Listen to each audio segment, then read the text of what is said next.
Welcome to What's My Thesis. I'm your host, Javier Proenza. Every week, my guests and I share the answers we found to the questions we have. Join us as we explore and expand our worldview and ask, What's my thesis?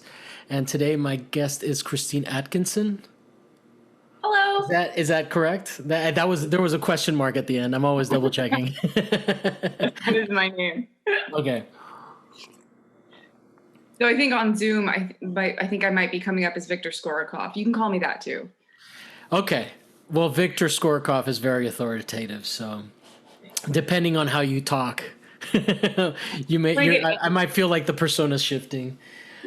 So we actually have been hanging out a little bit because we are both new inductees into Monte Vista as members, and I was thinking about how much I dumped on you one night. you and Bobby. I was just like, yeah, I'm having a shit time at work, but it's nice to see you guys. But the update is that things are going 100% better. So Really yeah. Anyway, but anyway, that was fun. That's to give listeners a perspective. Where are you from? Go ahead. Oh, I was going to say, I don't know if you've had this experience, but I kind of get the impression that you did, that I had never met Bobby before. I don't think I had, but I don't know. I feel like there was suddenly this instant friendship between everybody.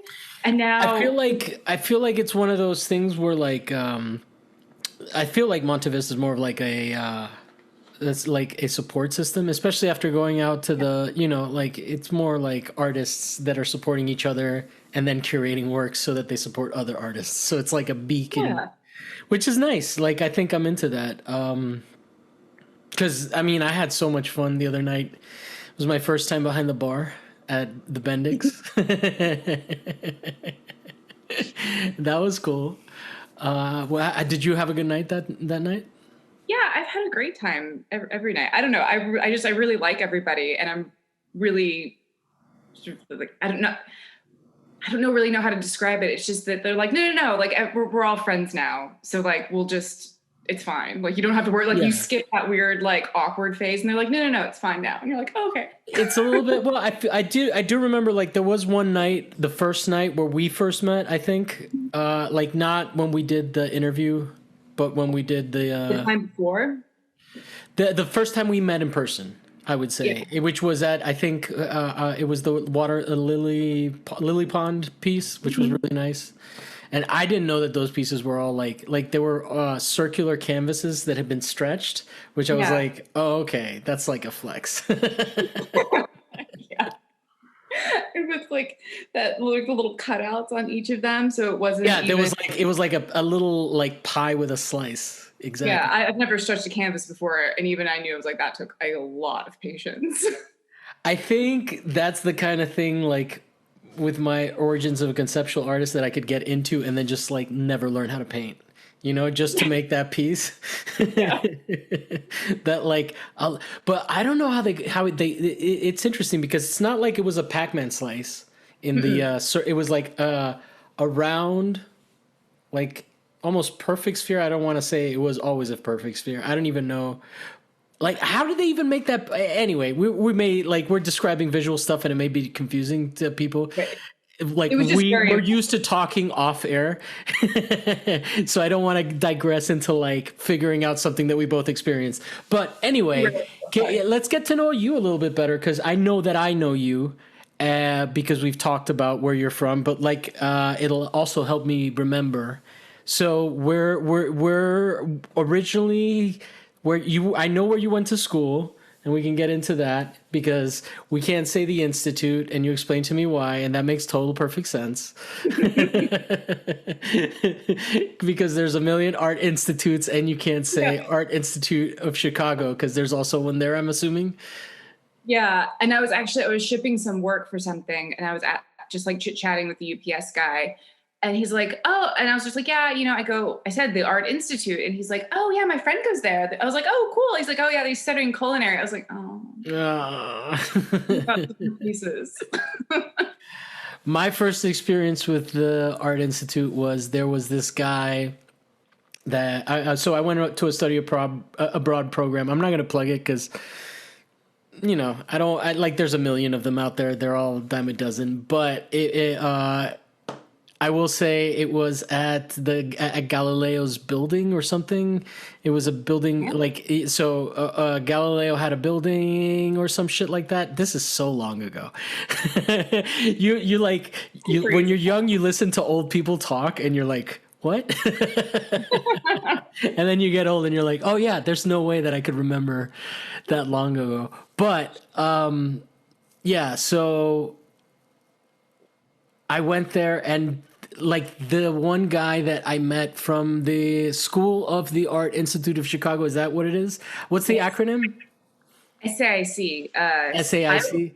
He always said SAIC, but I heard somebody like correct me and go, it's SIAC. And I was like, I don't. No, fuck that. Because there's SciArc over here, and like I don't live far from it. Sorry, my partner is getting his master's in architecture. He's in the middle of class right now. Sorry, that was really funny. Okay, yeah. That's like that's one of the art supply stores that I go to. Their store, because it's like a train ride away. Or I mean, I used to. Now it seems unsafe to take the train, but so.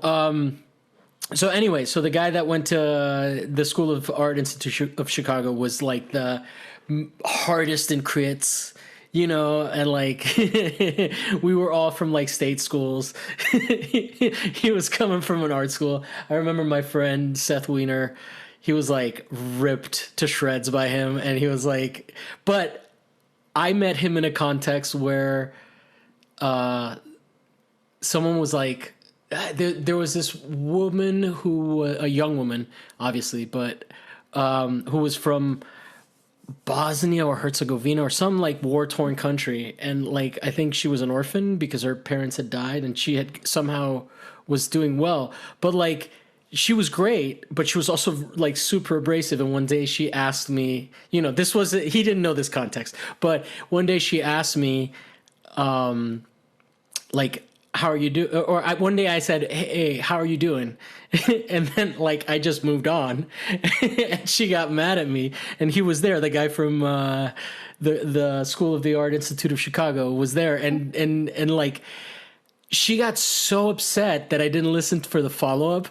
And he was so tickled by it that like, despite whatever beef my friend had with him, I was like, okay.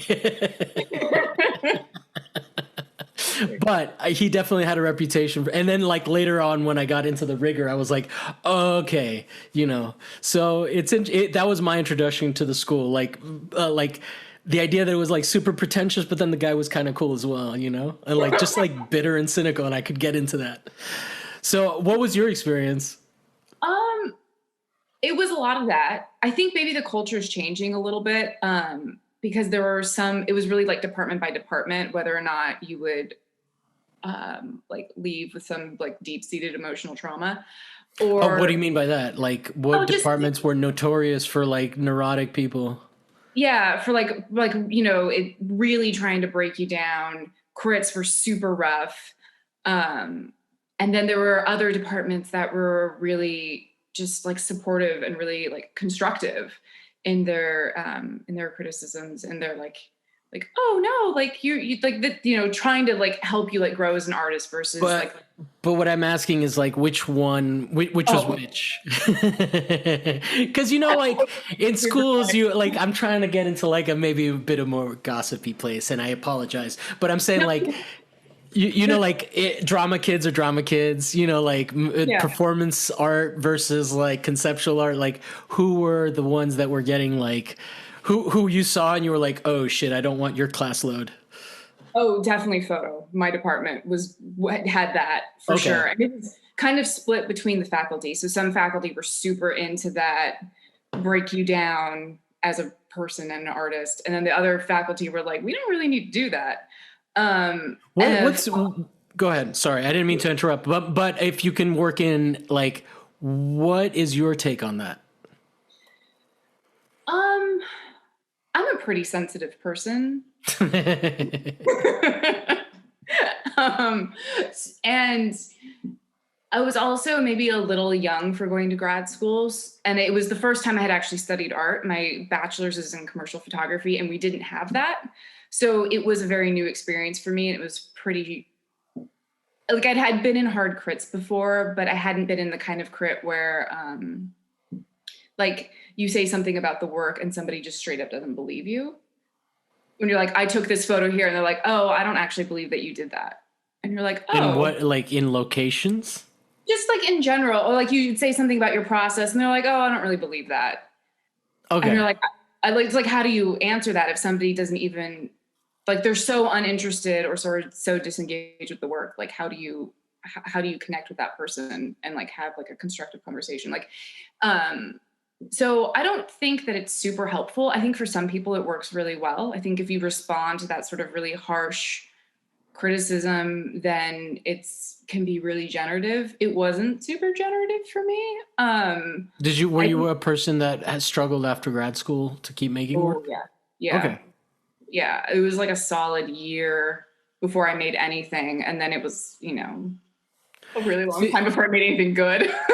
I'm a little conflicted with that. But I mean, I think that like for the price that you're paying to get broken down, nowadays, it doesn't necessarily make sense. I think there may be some benefit to that, because if like straight criticism, but I definitely think that you don't necessarily get to pick who you're in crit with. Right.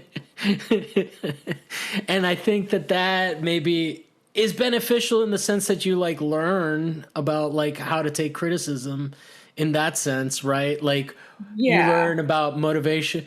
But I think, I don't know. I've had some bad experiences. I've talked about them before. We don't have to get into them. So like, but I was just curious for your take more than anything. So, how do you feel? Like, did you have any feeling of like personal beef with specific professors and that kind of thing? And were they like, go ahead? Yes and no. Sorry, what was the second part of your question? I was just like any in general weirdness that you experienced. Like, what were there cults of professors? Oh my God, yes. Yeah, that's so strange, right? Right, it's super strange. And then you can get kind of caught in that, and then you realize that you're not making work for yourself. Like you're not growing as an artist because you're making work that's supposed to kind of fit in this weird little box, and you're trying to sort of please this weird person who, it's not helpful. Like it starts to feel like the faculty is there for themselves and not for you when you're paying all this money. Did you ever have the experience where you felt like you were seen as competition? If you're like, no, I got the impression that they thought most of my class was pretty useless and that we weren't going to do anything. So it's like, yeah, I never thought that they were like threatened by us. I thought that they were just kind of like, move along. Okay. Well, that's interesting because I went to a much smaller school. So that, but then that just makes me feel like the cult of like personality was much bigger there. Yeah, it really was. And it's such a big school, and there are so many really big names there. I mean, Susanna Coffey teaches there. She was amazing, by the way, as an advisor. Mm-hmm. I had her, even though she was in the painting department. And then I actually met her again at the Vermont Studio Center in 2018. And she said she remembered me, and she did a really good, if she didn't actually remember me, she did a really, really good job of faking it. Cause she like remembered stuff. Like, she was like, oh yeah. Like she's so brilliant. And she was so compassionate and helpful. Like she would just sort of stream of consciousness, think of things, but they were all really just kind of enlightening about your own work. It was incredible. She was amazing. So stream of consciousness, like, so she's just riffing off of what she's triggered off of what you're making. Yeah. She's talking about the work. She's pulling things out of it. She was talking about this one piece that I have of, I have these like bird of paradise sculptures. And it was when I had first made the first one. and she talked about like the weirdness, like the way that we take natural objects out of the natural world and how we kind of completely take away their power, that we like delocate them from where they're supposed to be and put them in weird situations in our house, the way we like add them to fabric, and then we put that fabric on chairs, and it's like nobody really wants to sit on palm fronds. They're not comfortable or like helpful or What's pleasant. a palm fronds? Sorry. Oh, palm yeah. fronds? Palm fronds. Yeah, like a palm leaf. Okay. Kind of puffy. That's what I thought. I'm sorry. I didn't mean to interrupt your flow, but I was like, what is that word saying? No, I just wanted to make sure I was picturing the right thing. Yeah. And because it was this specific fabric that I was talking about. And just the way that is how another way that humans are gaining power over the natural world, that we take it, we remove all of its power and its ability to function and turn it into this just sort of like shape or like a decorative element. And so you're beefing with my grandmother right now because I know, I'm kidding. I have a huge photo project but no, that's interesting. I never thought of that. It's just, but that is the element that I do like about the education, right? Mm-hmm. Like deconstruction and that kind of critical thought. And that's where like, I think that despite all the like problematic things with like education, I definitely didn't go to grad school because I was just like, I just, if I was a younger man to pay off all that debt, maybe. But what's it called? It is. I do value that, and I do think that that's kind of why I do the show, to like sort of talk to people more that are into that, like, because I could just like have accountants on the show. It'd be a very different conversation. To ask an accountant like, what are you into, and they're gonna be like, I don't even know. I don't even want to like assume that they're not critical thinkers, but I'm just guessing like that we're a little bit maybe more into that dumb, like, like, yeah. I mean, it's not dumb, but it is just sort of like useless to some degree in like the practical space of world, because like only we want to talk about it. Yeah, I was in a studio visit and I was going on and on about, I don't know, like space or something and science fiction. And the artist I was in the studio visit, she was like, wow, you do a lot of research. I'm like, no, I just like read this weird space blog all the time. She's like, that's research. And that was the moment where I was like, that's the cool thing about being an artist, because no matter what you're doing, you're always doing research. Yeah, that's why I actually, in the intro, it used to be explore and expand our worldview through research. And then I dropped it because people were just so intimidated by that. They were like, oh, it's academic. I'm like, no, I didn't even go to grad school. I just like writing research. I love, oh my God, research papers are the most absurd thing, because like you could get kicked out of college for just plagiarizing. But it's really just like a laziness thing, right? Like, because all you have to do is learn MLA style, and just like, that's it. And you're good. And in fact, you can copy and paste your whole fucking thing and just be like, hey, I think this idea connects with this way. And literally, like, that's a research paper. It's not a well-written one, but like, those are the bare minimum requirements. So I understand that level. I don't think it's bad to kick people out for being lazy in college. I mean, it's your last chance to be lazy. We should let you do it. Well, no, it's just, it's like, it's, you know what it is? It's like, it's just, it's cheating by the rules. You're not expected to have entirely new ideas. You're just expected to cite your sources, right? And so like, that's it. And like, it's just like, I don't know. I think that that's kind of amazing, because it's like, you don't have to be original. Anyway, let's switch to your topic. I'm sorry. Was that dumb or was that ridiculous?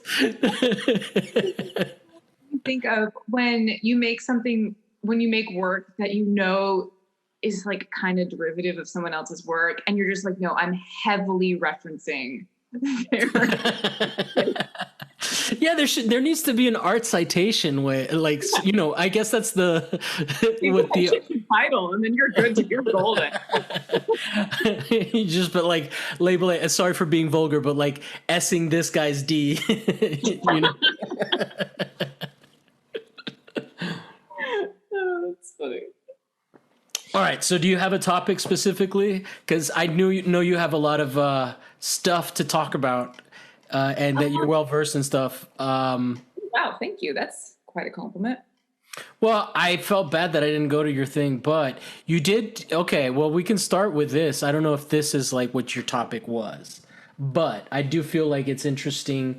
Like, you did a talk somewhere on the LA River that was too close for me to not attend, and I apologize. I got intimidated. It was COVID isolation, and we really didn't know each other that well at that point. Yeah. But actually, it was after that, like that I was like, oh shit, like this is fun. I should have gone. But okay, so one of the things that I told Zebra Zorb that you, which is Deborah, that you kind of put in your. What's that thing? It was like a caption for an Instagram post that that said something about concretizing the LA River. And that was like such a like dumb aha moment for me, because I was like, of course that shit wasn't like naturally concrete. But like, you know, I never thought about when it was concretized, and I never thought about why. And like, to me, that's a very boomer mentality, right? Like for the show specifically, I've researched Atoms for Peace, which was when they were trying to frack with like nuclear weapons, and they were trying to like make canals and stuff. Like they were just trying to do demolitions with nuclear bombs to try to like humanize them. It was just like, so to me, the concretize is like in that family of like, yeah, this will be good. We got all this concrete. So I don't want to take credit for that. That was something. No, I know. I okay, go ahead. It was my naturalist, ecologist, this guy who led us on this native plant walk. He wrote that, but I would love to talk about the LA River because it's was that what you wanted to talk about? I don't want to stray you from it. We can just address it briefly if you want. I was just going to like talk about native plants or colors. Okay. But the LA River is really, really fascinating. Have you hung out with Kellen at all and talked about any of this stuff?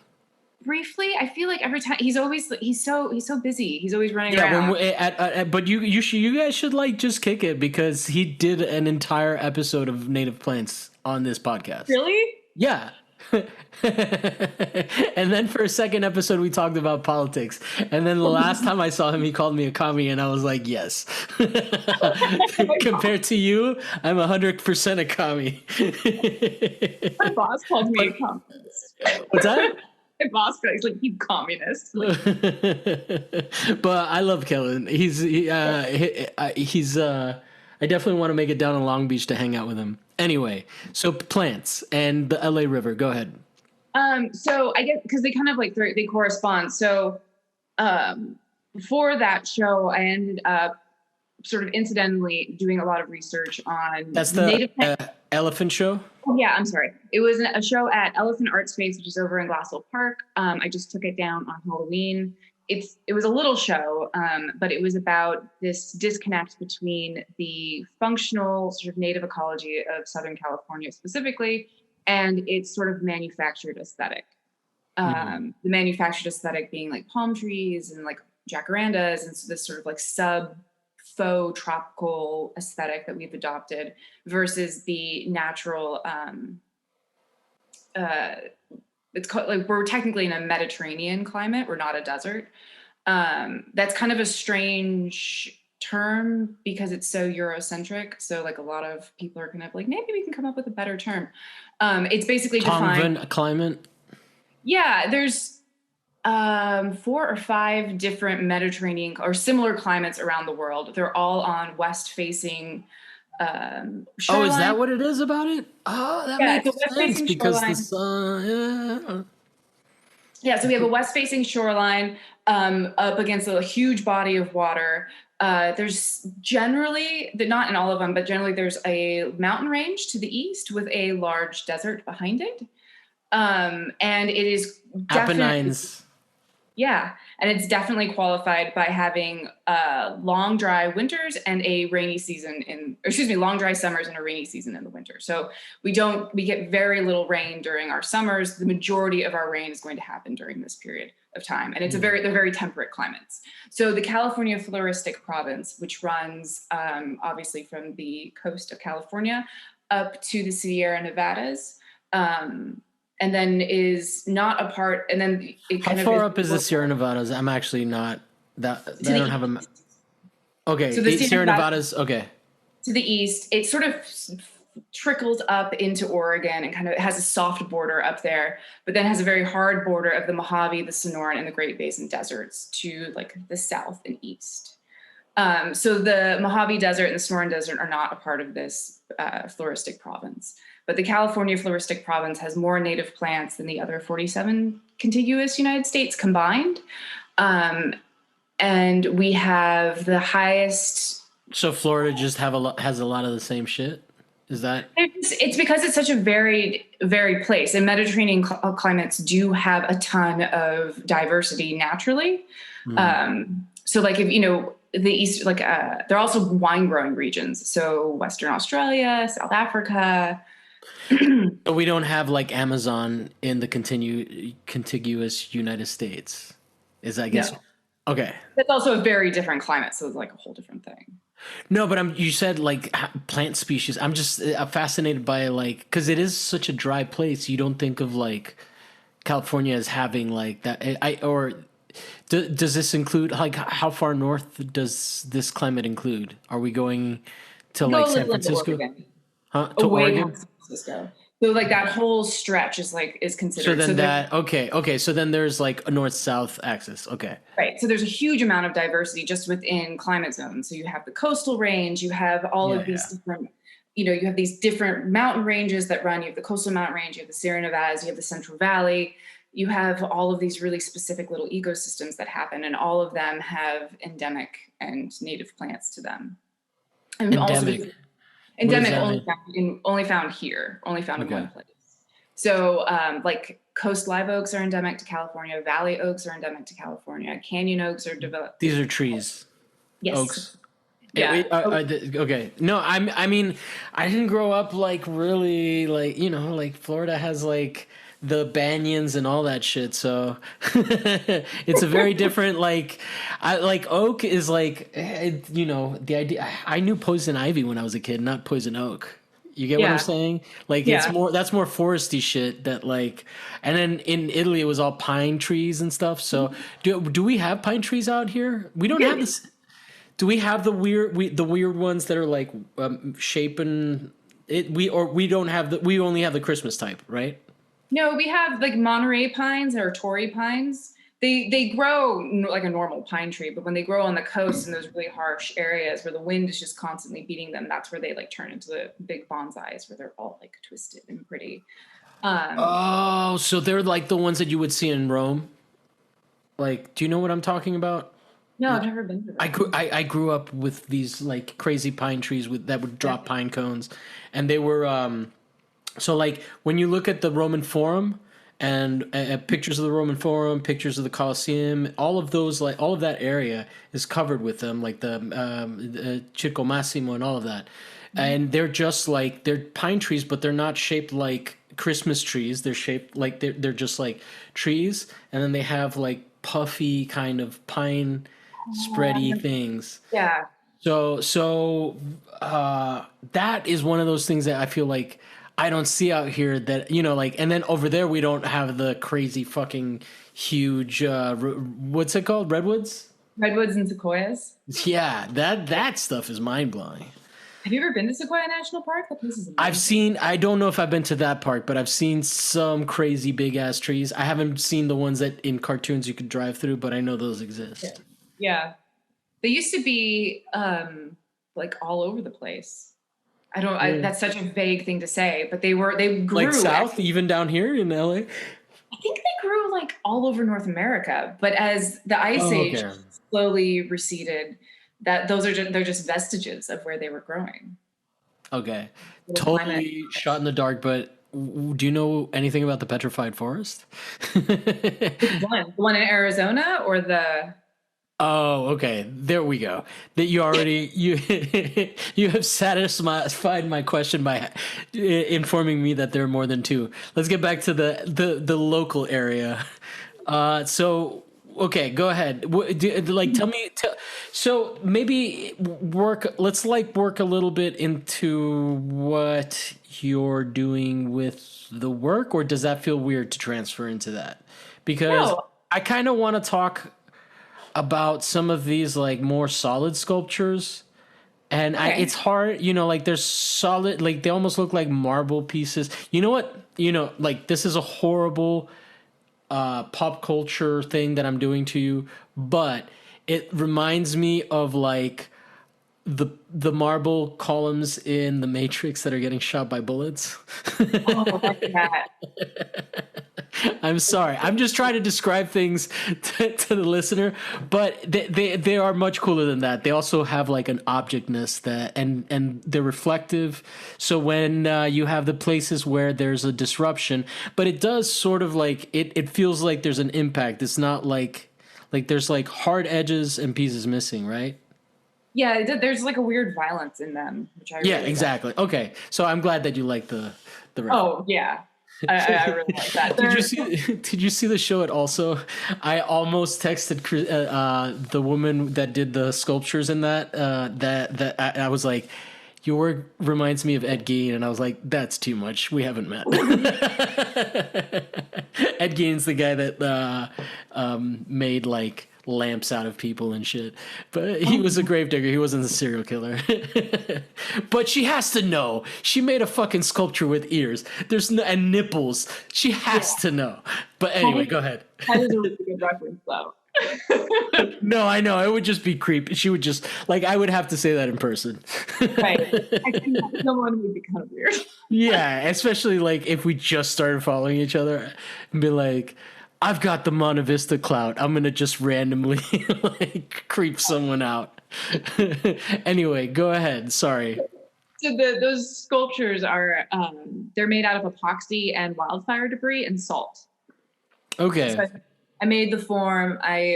In 2017 I collected a bunch of wildfire, just like dirt and things from the side of the road from the Latuna Canyon fire, which was the largest fire in the city of Los Angeles in like 50-ish years. It was like the biggest fire in the city of LA since the city of LA was like kind of a real city. Wait, so what year was this? 2017. Okay. And what so, part of LA was this? I don't even remember this. well, it was the start of that really, really horrible fire. Oh, okay. It was like the least dramatic fire that we had, but at the time it was really terrifying because this fire was coming down definitely within the city limits. I mean, it's still up in the hills, but like it's in the city of LA, which was in what, like, where was it encroaching? What part? Just like up in Sun Valley and Tahunga, like up in that area, but it did come down sort of like in those mountains, kind of like northeast of Burbank, which my studio is in Burbank. So there was a lot of like personal things that were happening there. I have no idea where you live now. I thought I had a concept. But anyway, we don't have to get into where you live. But I was like, I just assumed you were on the west side. I'm like, Burbank. Oh, no. I'm on the east side. Anyway, go ahead. So I went and I collected a bunch of dirt from there and I mixed it with epoxy and made like a square form, just like a mold. And the first one that I did was not in that show. Did you rip into them? How did you get this? That's the thing, is that when the epoxy, because it exotherms as it cures, so it's exotherming, and it started to have this bizarre reaction with the wildfire debris that started to foam. And like, oh, so it filled up the space with air, with bubbles and this foam, and like it had a really like strange textural like reaction to itself, which gives it a lot of that sort of like damaged, foamy, shot up look. And then some of the other forms I made, like those cracks and like the really dramatic ones I made by just, I did those myself. Like I added pockets of things because I was thinking just about literally habitat fragmentation and how that is affected and contributing to wildfires and how we just keep chopping things Habitat up. fragmentation being where you're splitting up the flow of like natural. Yeah, you just start to have little islands and pockets of ecosystem, but as they get smaller and smaller, they can't function. So even though we have these huge, more flammable. Sorry, even though we have these huge, they do. It's not just a fire thing. They do get more. They're more damaged by wildfire because if you have just like a tiny little pocket of ecosystem and the whole thing burns, it's gone. Like it's not. It can't really recover. There's no undergrowth or whatever it is that keeps it going. Right. Like things die. Like the more fragmented habitats become, the less healthy they become and the more susceptible they are to fire. So that's where that sort of gradual progression of the forms getting more and more broken up came from. I like it a lot because it is such an interesting, like the cube is such an art form. It's like such a basic, kind of human way of like simplifying things, right? Yeah. Like cut a hedge. Yeah. And it's but then the disruption because of the foam, that's interesting. I don't even need to know that. It's interesting that it is part of the reaction, but visually it just is really stunning to look at. And then you have did you also epoxy these leaves? These are what kind of leaves are these that you're doing? You had a self-standing sculpture that's pretty massive. It looks like it's taller than me, and anything bigger than me is huge. So like they actually hang from little monofilaments. Still bigger than me. Even bigger now. They go up to the ceiling. They're painted with epoxy. They're giant bird of paradise fronds. That painted with epoxy. So does epoxy come in different colors, or do you add pigment to them? I have the dye, yeah. And I have mixing colors. And so they're already dead and brown, and then I would paint over them in various shades of green and brown. And I just got tickled thinking that you were like defensive that you killed leaves, but well, it's more that I think it's important. No, I don't think you were. I was just like, no, they're dead. Yeah, they were already dead. I didn't kill these trees. I found these bodies. I made them into lamps. Everything is fine. You're tickling, like you're just bowling right down my lane. Is that even a term? Sure. I think, but like the reason why I do think they're important is that they're dead is because when you start to think about these landscapes, the landscape that we live in, specifically in the city of LA, and you think about, so let me take a step back. So for the sort of the, sorry, I'm getting too excited. I love plants. Dude, I'm just feeling it. the baseline of how an ecosystem function is going to be plants. And then because the insects eat the plants, and then insects feed literally everything else in one way or form. They're just kind of, these are the two bases of the food chain. And most insects are specialists. Something like 90% of insects are specialists. So if you start bringing all of these non-native plants into an area, you start limiting food sources for insects. We have a bee species that will only go to one specific flower. It can get that specific. And when you talk about insects as being generalists, it doesn't mean that they'll eat literally anything, though some do for sure. But most of them eat a variety of the same type of plants. But a lot of them are going to eat one plant because they have evolved together. And plants have defenses against the insects, and then the insects then circumnavigate those defenses. So you need to have this interaction between plants and insects to have a functioning ecosystem. So is that defense system, that dance, is that like a thing where so that like the animal or the insect only takes just enough Kind of, yeah. Yeah. Everything in a functioning ecosystem, everything is in balance. And as like a little side note, when you see invasive plants be really successful, is like, for example, in Los Angeles, Spanish broom is really successful, that Mexican feathergrass. It's not that those plants are better suited to this area. It's just that there's nothing that eats them. So it's an ecosystem that's out of balance. You know, it's been tilted. It's not working properly. You know, your pH levels are wrong. You know, like if that was a very women specific thing. No, I think swimming pools and water. Oh yeah, that's better. Swimming pools. Women are like swimming pools. Yeah. So, but anyway, so if you, with that in mind, and you start driving through Los Angeles and you drive for 10 minutes and you realize you haven't seen a plant that's native to LA, you realize that this is a dead place, that nothing can really live here. Like some things can, of course, but these, you know, all of our landscaping with the bird of paradise and the jacarandas and the palm trees, and which are not native to here, and the lawns and all of these bushes that we love so much, they're not really supporting anything.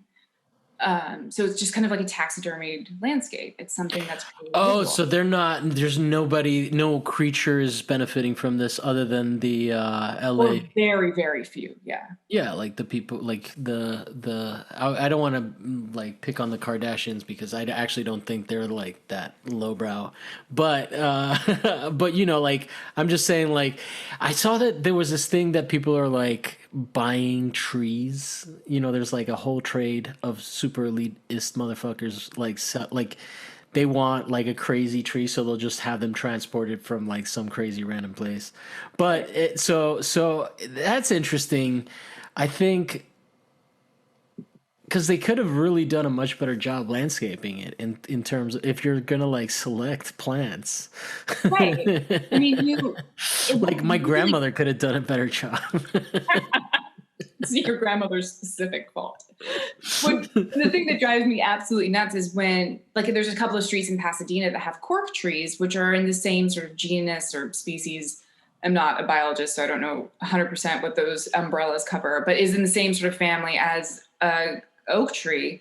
But at California, our coast live oak and our canyon oak, or coast live oak specifically, they're a keystone species in our ecosystem.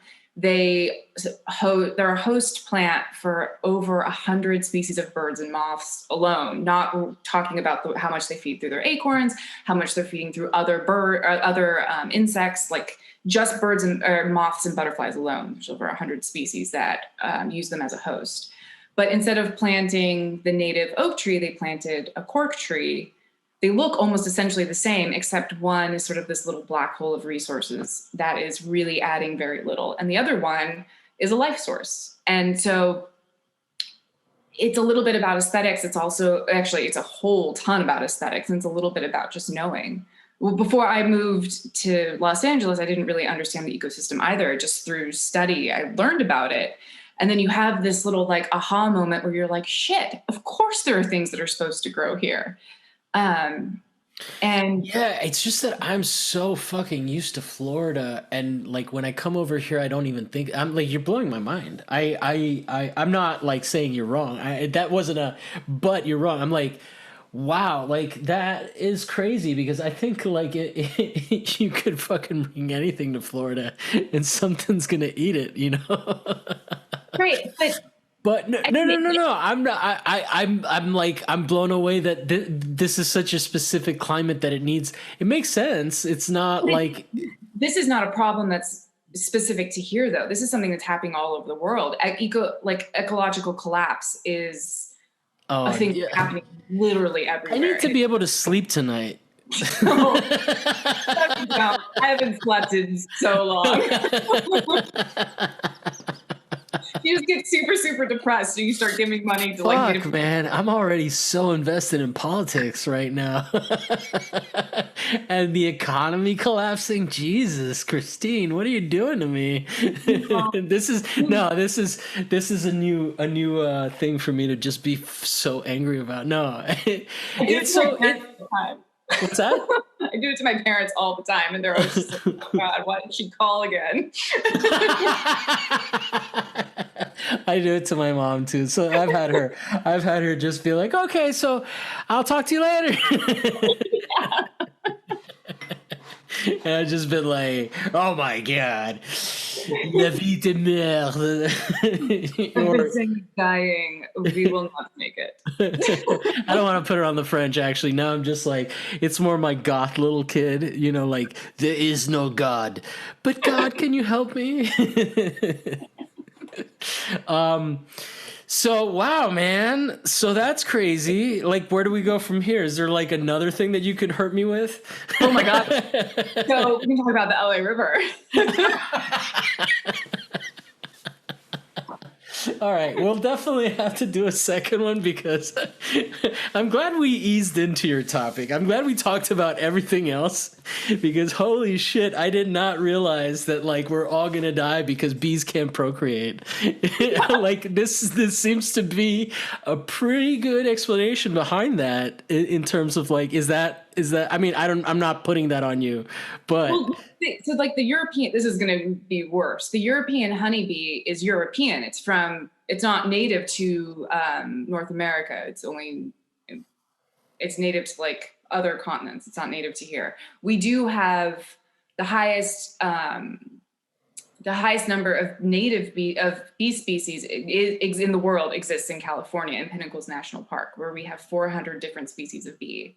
But they're usually not colony bees. They're usually solitary. They're not sort of hive building. But they're a whole different, like they're sweat bees and sand bees. They're really cool. But the thing that's really sweat bees. Sorry, you said sweat bees. Yeah, I think we have sweat bees. I'm not like a bee expert. What are sweat bees? Please tell me this. It's like a type of, I mean, haven't you ever like you're sweating, like bees come after you? I don't know. It's like a type of bee, I guess. I shouldn't be talking about. Are they attracted to? Wait, I'm gonna put this. Even if we don't answer today, I'm gonna like make sure because sweat bees sounds like something I need to know about. But anyway, so we talk a lot about what's happening to the European honeybee with colony collapse and the Verona mite and all of like the pesticides that are happening. But this is a domesticated species that is cared for and looked after, and numbers are counted. So if these things are happening to a species of bee that are more or less domesticated and like people are taking care of them, what is happening to the native bees that are really hard to see and just aren't visible? No. So that is pretty depressing too, because we have like an incredible amount of bees and they're really, really amazing. Do you, like, I don't know. Bees are so funny because growing up, I mean, it's not, our humans are funny in relation to bees because I don't know if you remember the Africanized killer bee. Yes. That made us all terrified of bees. and then thank God for Fox television. I don't really have anything profound to contribute, so I'm just gonna keep going. And then the guy that would dress up in the whole bee thing, sort of destigmatize the bee. And then we found out that the bee was going. So now all of a sudden we're all invested with bees. And then also I think the Wu-Tang Clan was very helpful in helping the bees. But I do remember like bees not being considered fucking cool for a very long time. Yeah, I remember that too. Okay.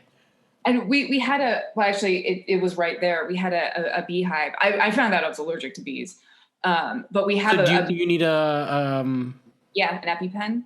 Yeah. Which I can no longer afford. Thanks, guys.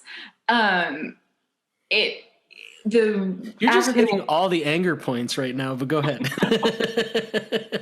No, I'm with you. Now I realize why when I was so like frenetic about my rage over social media, you're like, oh, okay, I get it. But, they're just more defensive. So they're more they're less susceptible to smoke, which is the way that you sort of which bees? Sorry, the Africanized bees. Okay, so they're a little bit harder to work with, but they're not. It's ultimately are they actually killing people? I mean, like you really have to piss a bee off to get it to But an attack you. Africanized, and that I do want to acknowledge how problematic the Africanized part I of the Killer know. Bee is. But thank God the Wu-Tang Clan came in. The Wu-Tang Clan, we mentioned MLA style. Back in the day, I used to joke with my friend, and I was like, no, I'm going to cite it all PLO style, which was PLO style, Buddha monks with the L. Anyway, sorry. I have to like fucking deal with this information you're giving me. No. I'm not guilting you. I'm just saying, like, holy shit. So, like, this is like literally some of the stuff that was left out of like Inconvenient Truth and dumb shit like that. That like, like this is actually really like it's this maybe should be what we're discussing instead of like stuff that we should have settled years ago, right? Like, but it doesn't make me feel better to know that like, oh, it's not just if we stop using fossil fuels, it's that like we have fucked up. Yeah, we've basically, my understanding is that we have crippled nature so much that it can no longer function on its own, that we need to be rebuilding and restoring spaces and dealing with invasive plants that we've brought in and invasive insects and diseases that we've brought in and all of these problems that we've been shuffling around the world for so long. We've fucked up so bad that we can't, that this idea that if we just leave nature alone, it'll be okay is not really the truth anymore. I mean, we're talking about like So sorry, go ahead. Oh, like Joshua trees, they grow in a really specific climate zone, but the moths that pollinate Joshua trees are moving north because of climate change. So it's like, do you like move the Joshua trees north? Like they're without the moth, they're not going to be able to pollinate. They're going to be no more Joshua trees because this very specific symbiotic relationship is no longer going to be able to happen because the moths are going to leave because they're no longer in the right temperature zone. And Joshua trees take so long to grow that it's not like they can move at the same speed as the moths. I'm gonna take a sip of my beer and grasp my chair, readjust my butt, make sure I'm comfortable. Crack my back a little bit because this is really like not something that ever gets covered. Like it's exhausting to think about. Like I'm going through this thing. I've been especially the last couple of episodes. I've been talking about just how like I can't be this invested in every little thing, but it's I mean, but then also like it's not like I don't want to know. I know. The thing that has kind of like the little glowing hopeful light in this is if you plant native plants and plants like if you think about like hyperlocality to something that lives specifically where you live, and California has a ton of tools to find that out. I'm going to plug Calscape, which is a website that was made between, I think it was like UC Berkeley and the California Native Plant Society, but you can put your zip code in and they will tell you what grows within your zip code and also what butterflies and moths live in your zip code. So you can plant plants from your zip code for butterflies and moths specifically for your area. And why would people want to plant those? What are the benefits for the moths and butterflies? They would have their host plants, so they'll be able to lay their eggs and have their caterpillars live and create more butterflies and moths. So it's not so much about giving them things that they can eat or like pollinate, it's giving them places where they can reproduce. Because they can feed off of a lot of flowers, but they can only reproduce on specific plants most of the time. Why is that? Like, do you know? It's just like an evolutionary thing, I think. Okay. I don't know for certain, but there's like the El Segundo blue butterfly, which only is host specific to a specific species of buckwheat. Not just like buckwheats in general, just one little buddy buckwheat. It's the Seacliff buckwheat. Seacliff? Yeah. So it's a beautiful plant. Buckwheat is like what? Is it? I'm just picturing wheat. Is that? They're their Eriogonums is there. I believe I'm pronouncing that right. It's if I had read the word, it wouldn't even register. So, Eriogonum. I think that's how you pronounce That's it. how you're saying it. I'm just saying like that would. That's just a word that would just. I also think I'm pretty sure you're the first person to say buckwheat on on this show. So, hey, we're like 100 episodes in. Every time Calvin didn't talk about buckwheats, I don't know what he was doing. You know what? In retrospect, he may have brought him up. Actually, when I went, when I met Kellen, actually, it was when I met Kellen. I was like installing at OPAF, and it was down there in Long Beach, which is near Palos Verde, which is what he's an expert in, and so he knows all that area. He lives in Long Beach. Yeah. No, actually, it was in San Pedro. He lives in Long Beach. So I was like all worried about the plants, and he was like, "Oh, this is all invasive species," and he just started like, and I was just being all precious. I was like, "I don't want to like, I was like, Camp all over. Somebody needs this. And then the other story that I don't want to incriminate my mother, so maybe this didn't happen. This is alleged. I've heard it from somebody that may have been me. But she used to hang out in this area. She had a friend that lived out here, and she found these like really interesting flowers that lived in we're East LA in this area, right?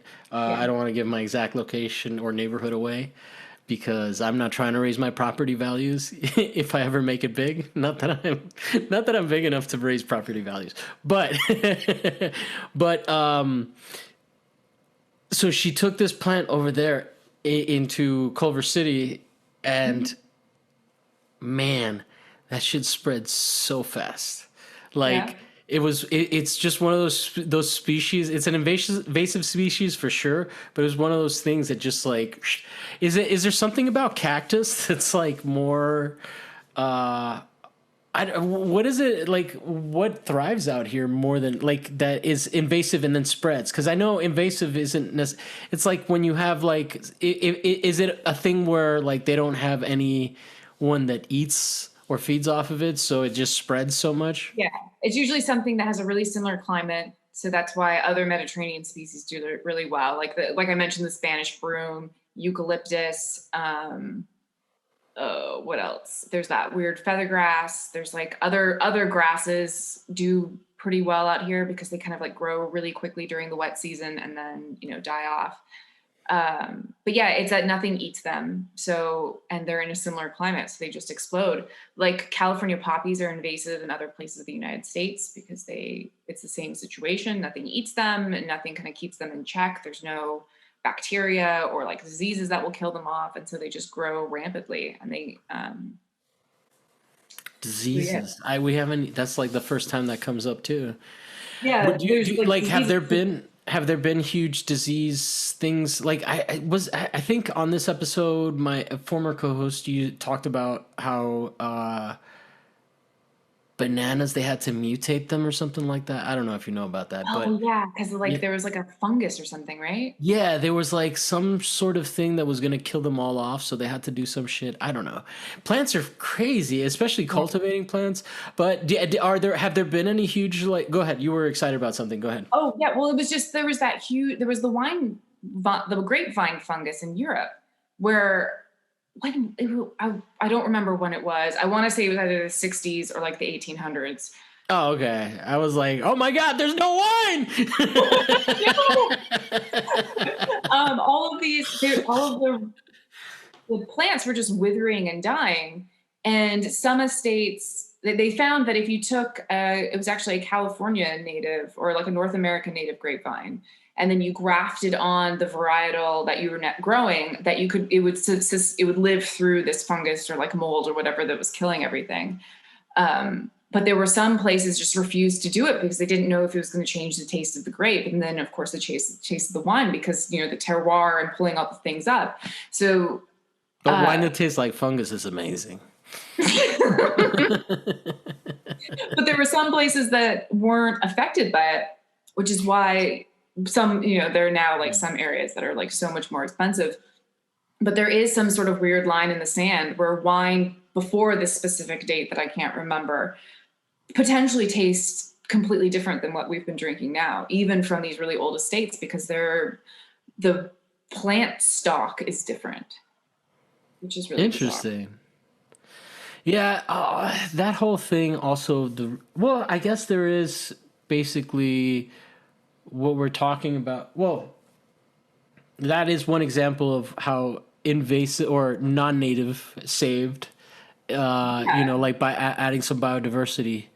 But or I don't know if that's the term. I know, I just realized biodiversity means something entirely different. That is the other, not to derail what you're saying, but that is the weird thing when you start talking about native plants versus imported or invasive plants. It's like biodiversity is created by like keeping as many things in an area alive, not by like bringing them in.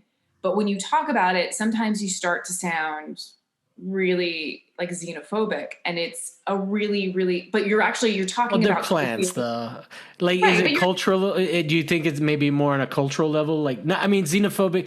Maybe I don't know what the definition of xenophobic. I get your intent, but like, yeah. I guess I wanted to make the point that what you're talking about is you're not, we're not talking about like fear of in immigrants. You're talking about colonialism and that very basic moment of moving things around, and the things that you come and find are always inferior to the things that you're bringing with you. And But in reality, they don't necessarily serve that purpose. right, we're in reality, everything has its places. Yeah, yeah.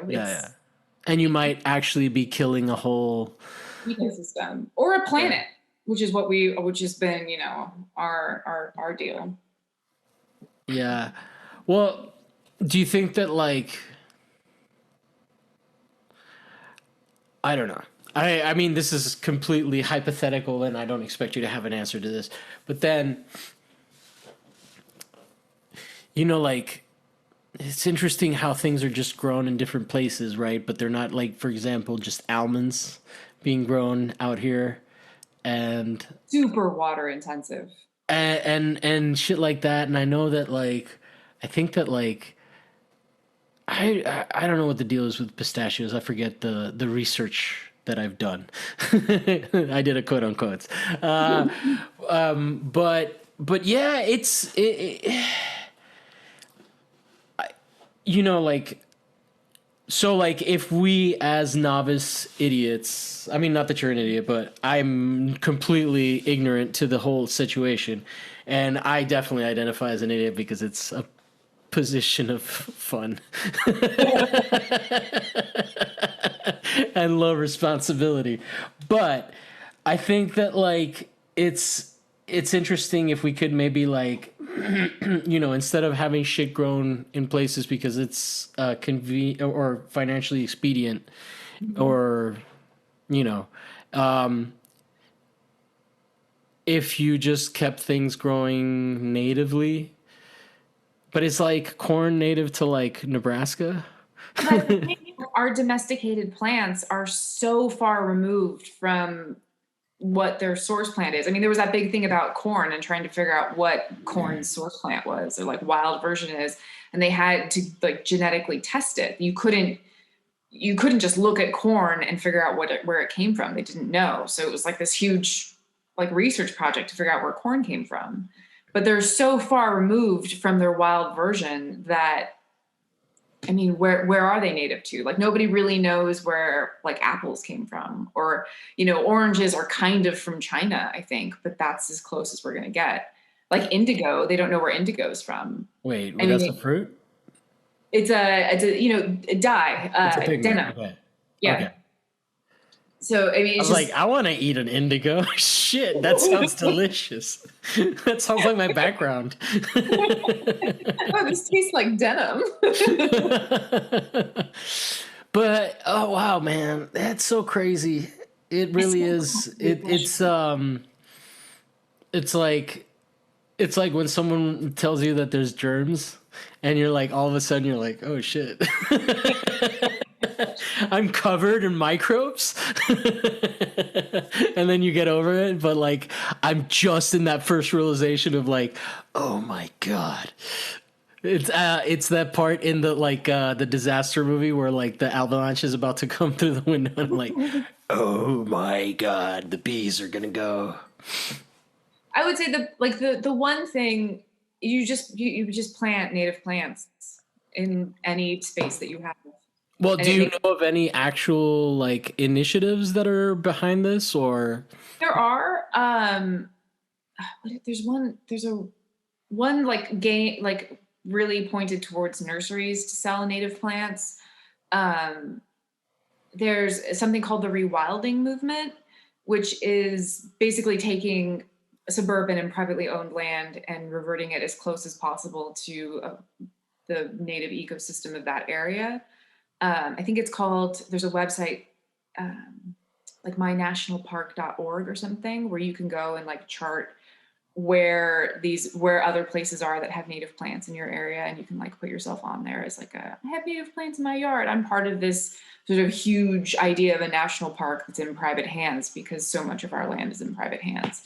And even in LA, I mean, so much of the land is like such a suburban city that we could actually have a functioning ecosystem within the city, in people's yards and in little strip mall planters and in the center medians of our cities, but we don't. There's a lot of parks that have come up, mostly along the LA River, because there is this big push to kind of unfuck the LA River a little bit. the visual of someone unfucking someone is just too fun. You'll see places like Rio de Los Angeles State Park, where we had the little nature walk. They had native plants planted there, or like Vista Hermosa, which is a stunning example of making the San Gabriel and Santa Monica Mountains in the middle of downtown LA. And it is one of the most beautiful places that I've been to. Even LA. What? Go ahead. Even LA? Even LA State Historic Park has they have a lot of sort of historic plants to California, but they have a huge parts of that park are devoted to native plants. You know, if you go like up and down the coast, like I'm thinking places that I think are kind of overrun with what I perceive to be wild vegetation, like up and down the Pacific Coast Highway, Malibu, stuff like that. Are those also non-native species and stuff like that? Like, is it just overrun? Is it just that is it that we're not growing stuff in like patches or in like, you get what I'm saying? What I'm asking, like, go ahead. We do. I mean, we do have a lot of plants growing in those areas. I mean, there are invasive plants in them. It's not like a pristine ecosystem. But I mean, that land keeps disappearing. And then going back to habitat fragmentation, you could have, a bunch of California sunflowers growing along the coast, or coastal sunflowers growing along the coast. And then you have nothing in between. Any plant that's going, or any animal that's going to be feeding off of those, is just going to live there. It's not going to be able to move and move around and kind of like create this healthy ecosystem. But if you have these plants transferring through the city, you have something that's functional. It's connected. Well, what stood out is that you said medians, and that seemed to me like, because my idea of why the world is dying is because of the things that are running past medians, but it seems like this would help, and it makes sense. I'm not arguing against it. I'm just like that's kind of like the LA River, like the concretized river thing. That I was just like, oh, okay, I get. Yeah, I did one time see a dude on Mother's Day get out of his car and pull a bird of paradise out of a median, and I thought, damn, it feels good to be a gangster. Nice. I was like, Jesus. Yeah, I mean, it's just like, is it a solution? Is it gonna like fix it? No, but it would help. No. I get what you're saying. I'm not. That's a space that I mean, Jesus, if everything around it is concrete, we could maybe utilize it, you know? Like, I'm not against that. But it is a space that I overlook, and then that made me think of that guy just like being like, "Oh my God, these these are I'm beautiful." gonna love these. And good on him. I'm not fucking judging. I'm just saying that I noticed it, and I was like, I don't think I would have noticed those birds of paradise if he hadn't stopped, or I maybe noticed them and would not have remembered them if I didn't have that moment of him being like, "Yeah, these are beautiful. My mom deserves one of these." Yeah. All right. Well, I feel like I've taken enough of your time. Probably next time that we talk on the podcast is going to be much longer. I'm just a little sad now. But go ahead. No. You've given us some upbeat stuff. I am just in a spot. It's the time of year. It is the time of year to plant native plants. You should always plant them in the fall as opposed to the spring, because then they can have the entire winter to get established. So if you want to make yourself feel better, there are a lot of native plants that will grow really well in pots. If you don't have it's also, you're talking, I've had maybe, so I had one time one person came on and talked to me about hair, which was fun because for obvious reasons. And I think similarly, the idea of me growing plants is like, it's like, I don't know. I'm just not good at plants.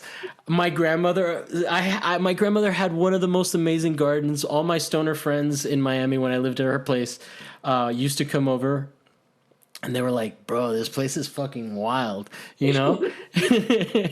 And every time she would go to visit my uncle, or leave me with the place alone, her plants were barely alive when I got there, and it was in Florida, and it fucking rained, and I was like, I don't know how much I need to water these motherfuckers. But apparently a lot more than I do. So those are my hangups.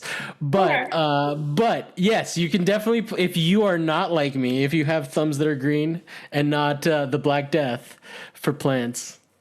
Yeah, there's Theodore Payne Foundation in Sun Valley. There is Artemisia Nursery, sells a lot of native plants. Well, you plugged those already. Let's go to your plugs. What can we plug for you? Do you have any stuff going on? You're pretty active. I'm gonna have a show at the Bountiful Davis Art Center in Bountiful, Utah next month. So September. Next September? Okay, that sounds great. Utah's amazing for vegetation. That's one of the fucking craziest places I've ever been. Yeah, I'm really looking forward to it. I think it'll be... Have you been out there? No, I haven't. I've been to Salt Lake City, which is slightly north of there, but I haven't spent a ton. Oh, okay. I mean, I haven't. I know Utah is much bigger than just Zion National Park, but I've definitely been there. It's so beautiful there. Yeah, that stuff. Like I've never seen a road that was red because they made it out of the clay of the stuff. Like I like that. That fits into our conversation. That connection to place is so important. What's that? That connection to place is just so important. Yeah. No, I mean, Utah is definitely. I've been to a lot of places that are very stunning, and Utah is up there for sure, in 100%. So I may. How far is the drive out there? I think it was like 8 hours. Fuck yeah. It's 9 hours. It's not. It's yeah. Oh man, I may schedule. Go to that meeting. It's fine. No, I just may use it as an excuse to go to Utah. I'm just convincing, maybe not even that. I'm just convincing myself to go to Utah like tomorrow. But anyway, so you got that show. You're at, what's your Instagram? Let me see it. It's at Catkinson. Oh, C Atkinson. C Atkinson. Catkinson, yeah. Yeah, Catkinson. So it's both just your first letter and the pun, which I like. I appreciate that. And then you have a website, I'm sure, because you are a serious artist. Atkinson.com. It's Catkinson.com? Yeah. Nice. That's, hey man, I just meant that you keep it up to date. But all right. Well, I have had a lovely time. I hope everybody enjoyed the episode. We'll be back next week. I am at What's My Thesis. I am that on TikTok now as well. By the time this episode is out, by the time I start putting episodes out again, I will be more active on TikTok. And then you can follow me. I'm at Javier Proenza. I will start posting my own shit up there again soon. So thank you very much for checking out the show. Thank you so much for coming on. I definitely will have you on because it is fun talking to you about dumb shit. All right. Bye-bye, everybody. What did you think of our conversation? Let us know in the comments below. Don't forget to like, subscribe, and check out our merch store. Special thanks to our patrons. To become a patron, go to patreon.com/whatsmythesis. All the links are in the description below.